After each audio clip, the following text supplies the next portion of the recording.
बिस्मिल्लाहिर्रहमानिर्रहीम। अस्सलाम वालेकुम डियर स्टूडेंट्स। आज हम अपनी इलस्ट्रेटर की क्लास में मज़ीद टूल्स को एक्सप्लोर करेंगे।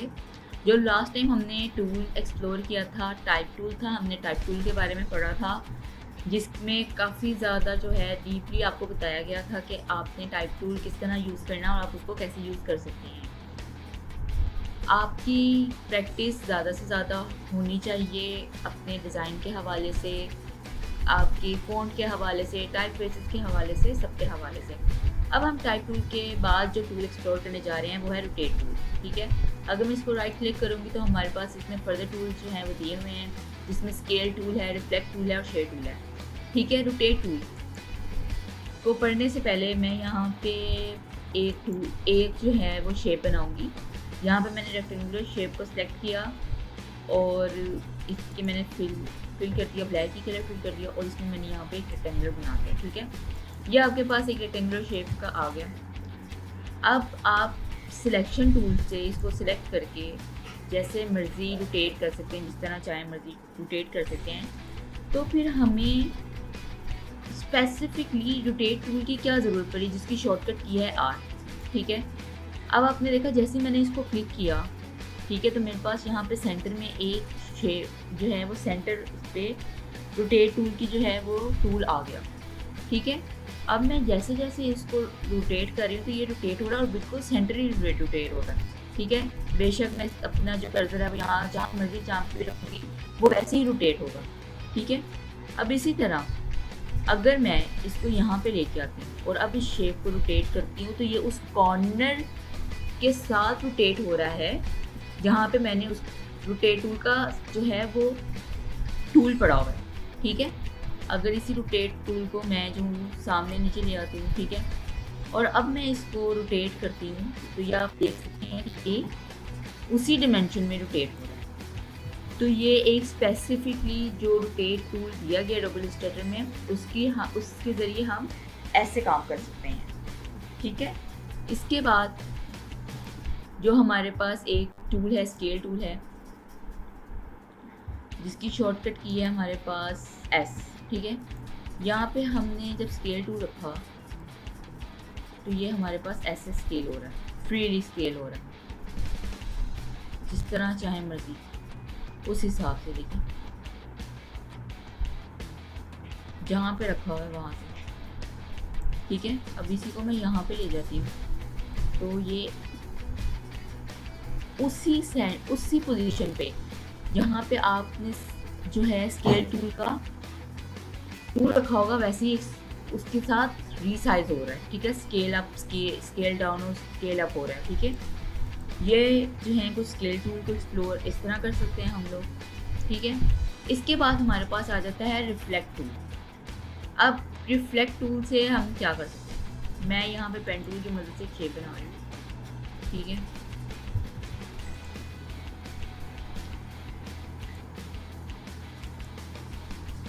ये हमने पेन टूल की मदद से एक शेप बना दी। यहाँ पे इसमें मैं कलर करूँगी ये ग्रीन। ठीक है, आपने ये ग्रीन कलर कर दिया इसके अंदर। अब आप चाहते हैं, बेसिकली ये मैंने एक लीफ बनाने की कोशिश की है, लीफ का हाफ पार्ट। ठीक है, अब मैं चाहती हूँ ये जो एज इट इज़ है ना, इसका एज इट इज़ मेरे पास जो है जैसे मिरर होता है बिल्कुल इसका रिफ्लेक्ट हो जाए, इसका यही पार्ट रिफ्लेक्ट हो जाए। तो उसके लिए हम जो है रिफ्लेक्ट टूल यूज़ करते हैं। ठीक है, अब ये आ गए यहाँ पे, तो ये ऐसे इस तरह आप रिफ्लेक्ट कर सकते हैं, ऐसे बिल्कुल इस शेप में इस तरह रिफ्लेक्ट हो जाएगा। ठीक है, ये आप इस तरह भी कर सकते हैं, लेकिन अगर आप अपनी शेप के और के साथ डुप्लीकेट लेते हैं, ठीक है, अब यहाँ पे भी हमारे पास आप हॉरिजॉन्टली ऐसे रिफ्लेक्ट कर सकते हैं। ठीक है, तो ये रिफ्लेक्ट हो गया, इसको हम थोड़ा इधर करेंगे। ठीक है, तो ये आपके पास बाकायदा एक लीफ बन गया रिफ्लेक्ट टूल की मदद से। ठीक है, अगर आप इसको आप ऐसे ग्रुप कर दें, या आपने ग्रुप कर दिया, अगर आप टू डिफरेंट शेप्स में से किसी एक शेप का कलर चेंज करना चाहते हैं तो उसको आप आइसोलेटेड लेयर में ले जाएंगे। ठीक है, ये जो ऊपर आ रही है आपके पास ये बेसिकली आइसोलेटेड लेयर है, इस पर आप डिफरेंट कलर जो है वो आप इसमें ऐड कर सकते हैं। ठीक है, तो ये ग्रुप है, ये आइसोलेटेड लेयर में ग्रुप है। आइसोलेटेड लेयर में आप इसको जैसे मर्जी जो है रीसाइज, रीशेप और रीकलर कर सकते हैं। लेकिन जैसे ही इसको मैंने आइसोलेटेड लेयर्स ख़त्म की इस पर, तो ये फिर ग्रुप फॉर्म में चेंज हो गया। ठीक है, ये हमारे पास थे। और हमारे पास शेड टूल है। शेड टूल का मतलब ये है कि आप इसको जिस पॉइंट पे रख के आप इसको सिलेक्ट करेंगे ना, इसकी शेप वैसी हो जाएगी। ठीक है, अभी देखें ये सेंटर से हो रहा है। अगर इसी को मैं ऊपर रख देती हूँ तो ये ऊपर से होगा। ठीक है, उसका शेयर पॉइंट वो हो गया।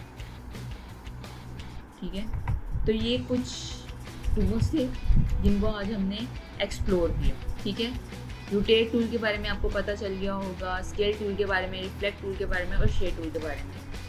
इन सब चीज़ों को बेसिक पढ़ाने का मतलब ही यही है कि आप इनको ज़्यादा से ज़्यादा एक्सप्लोर करें डिफरेंट शेप पे। ठीक है, आप बताएं कि अब जब आप पोस्टर को डिज़ाइन कर रहे होंगे तो वहाँ पे इन सब टूल्स को आप कैसे खुद एक्सप्लोर करेंगे।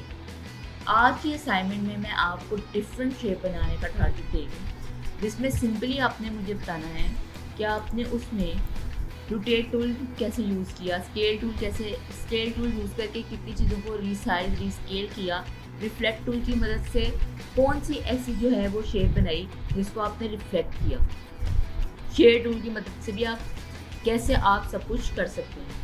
ठीक है, ये कुछ चीज़ें हैं जो आप मुझे नेक्स्ट लेक्चर से पहले आपकी असाइनमेंट आप सबमिट करवाएंगे।